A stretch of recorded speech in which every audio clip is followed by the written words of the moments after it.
अवतल दर्पण में प्रमाणित करें कि F बराबर R बटा 2। जब इसको साबित करना है अवतल दर्पण में सदी, तो हम लोग सबसे पहले क्या करेंगे कि एक अवतल दर्पण पढ़ेंगे।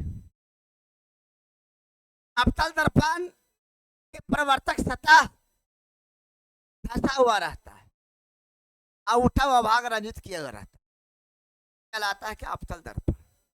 और अवतल दर्पण के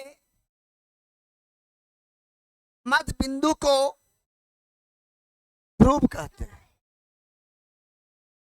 और गोले का एक केंद्र होता है, जिस गोले के केंद्र को कहते हैं वक्रता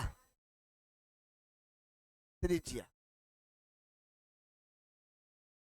वक्रता केंद्र, वक्रता इस गोले के केंद्र को क्या कहते हैं? वक्रता केंद्र। अब ध्रुव और वक्रता केंद्र से होकर जाने वाली रेखा को प्रधान अक्ष कहते हैं। आप क्या करेंगे सर?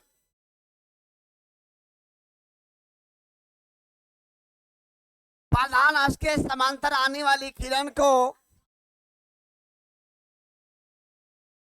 और टकराने वाली किरण को, जो टकरा कर लौटती ना, सतही कहलाता है परावर्तित किरण। यहां लिखेंगे व्याप्तित किरण नहीं, परावर्तित। आज इस बिंदु पर कर्ता कहलाता है, इसको नोट करते हैं 20 से। आप क्या करेंगे सर? इसमें एक अभिलंब डालेंगे। अभिलंब डालेंगे, जब अभिलंब डालेंगे सर तो यहां लिखेंगे, अब यहां लिखेंगे ए, यहां लिखेंगे ए। अब यहां लिखाएगा सी। सबको यहां देखेंगे टुकुर टुकुर। अब इसको क्या करना कि अवतल दर्पण में प्रमाणित करना कि F बराबर R बटा 2। तो F से सबको समझता है कि फोकस दूरी, आवार से वक्रता त्रिज्या होता है, तो ध्रुव और मुख्य फोकस के बीच की दूरी को फोकस दूरी कहते हैं। यहां से यहां तक शरीर सबको जानता है कि क्या है, फोकस दूरी है। और यहां से यहां तक शरीर जानते हैं वक्रता त्रिज्या है। अब क्या करेंगे सर? इसको लिखेंगे स्मॉल एफ, इसको लिखेंगे। इसका मतलब पीएफ का मान दे दिया स्मॉल एफ, और पीसी का मान दे दिया कितना, ही ना। यहाँ लिखेंगे सर कि पीएफ बराबर स्मॉल एफ और पीसी बराबर कैपिटल आर। इतना नोट करला के बाद आप क्या करेंगे कि अभिलंब है, हमने आपको समझाए हैं कि आने वाली किरण को आपतित किरण और टकरा कर लौटने वाले किरण का परावर्तित किरण। जो अभिलंब जो खींचा गया है सर, आपतित किरण और अभिलंब के बीच बने कोण को सदी कहा जाता है आपतन कोण, और अभिलंब और परावर्तित किरण के बीच को कहा जाता है कोण परावर्तन कोण। तो आपतन कोण को वाई से, परावर्तन कोण को, आपतन कोण को वाई से, परावर्तन कोण को माई से, आर से। चलिए, तो आपतन कोण और परावर्तन कोण आपस में क्या होता है? यहाँ लिखेंगे कि प्रकाश के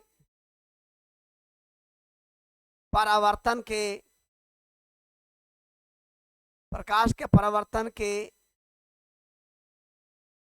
नियम से, यानी कि सर एक का मतलब कि प्रकाश के परावर्तन के नियम कहता है कि आपतन कोण और परावर्तन कोण आपस में कोण आई बराबर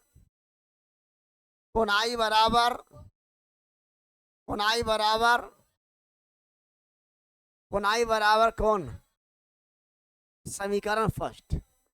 अब यहां देखा जाए जो आपतित किरण है आई जो प्रधान अक्ष है एक दूसरे के समानांतर है, तो दो समानांतर रेखाओं को एक तिर्यक छेदी रेखा काटती है, तो एकांतर कोण आपस में, यानी कि सर आई ई वाला बराबर हो जाएगा। क्या मतलब सर, कोण आई बराबर कौन आई, क्यों सर, कांतर कौन से, कांतर कांतर कौन से, कौन से बराबर हो गया, इसको समीकरण 2 कर दो, समीकरण 2, कांतर कौन से, कांतर कौन से। चलिए आप क्या करेंगे सर, अब कोणाई कोणार अगर बराबर हो जाए तो किसी भी त्रिभुज में अगर संगत कोण बराबर तो त्रिभुज समद्वि बाहु भुजा बराबर हो जाता है। आप क्या करेंगे सर कि कोणाई के जगह पर लिखेंगे कोण आर, बोलेगा कि कहां से सर, बोलेंगे समीकरण फर्स्ट, मानमा रख ली। अब कोणार बराबर कोणाई हो गया, यानी कि ई वाला कोणवा आई कोणवा आपस में कौची हो गया, तो जिस त्रिभुज में दो कोण अगर बराबर हो जाए तो समद्विबाहु त्रिभुज।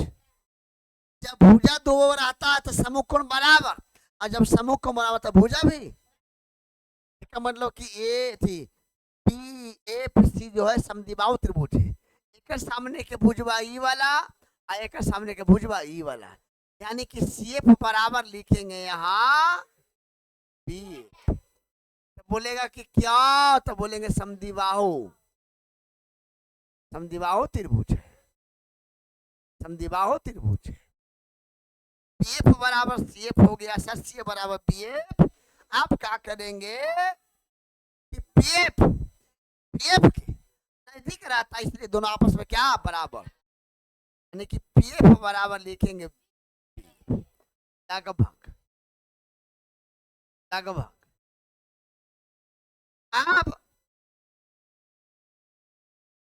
अब सीएफ जो के पीएफ जो कहते हैं, पीएफ के जगह पर लिखेंगे क्या सीएफ, सर जी सीएफ का ना एफ पता है ना आर पता है, इसलिए जो मान लीजिए कि मान पता ना रहता उसको हटाना रहता है, और जिसका मान पता रहता है उसको हटाना रहता है। तो सीएफ का मान पता अगर नहीं है तो यहाँ देखा जाए हम पीसी का मान निकालें, तो पीसी को आप ये पीसी यहाँ से यहाँ तक इसको आप लिख सकते हैं सीएफ प्लस पीएफ, दोनों को जोड़ के लिख सकते हैं।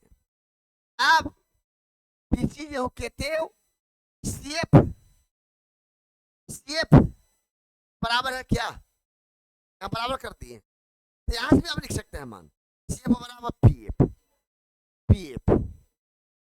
अब पीएफ जो कहते हो सर, पीसी जो कहते हो पीएफ पीएफ तो 2, तो पीएफ को अगर चापेंगे आ जाएगा ये पट्टी, तो पीसी बाटा 2, यानी कि पीएफ का मान आएगा पीसी बाटा 2। ठीक है, पीसी का मान निकालना, तुमको सीएफ का ना मान निकालना है, तो पीसी जो कहते हो।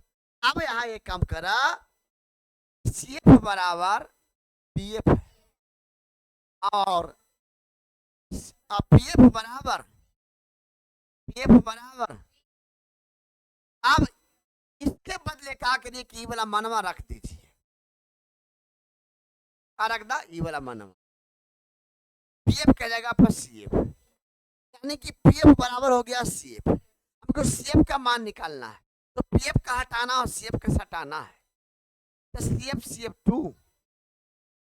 अब सीएफ का अगर जाप लेंगे तो आ जाएगा पीसी बाटा 2, यानी कि सीएफ का मान पीसी बाटा 2।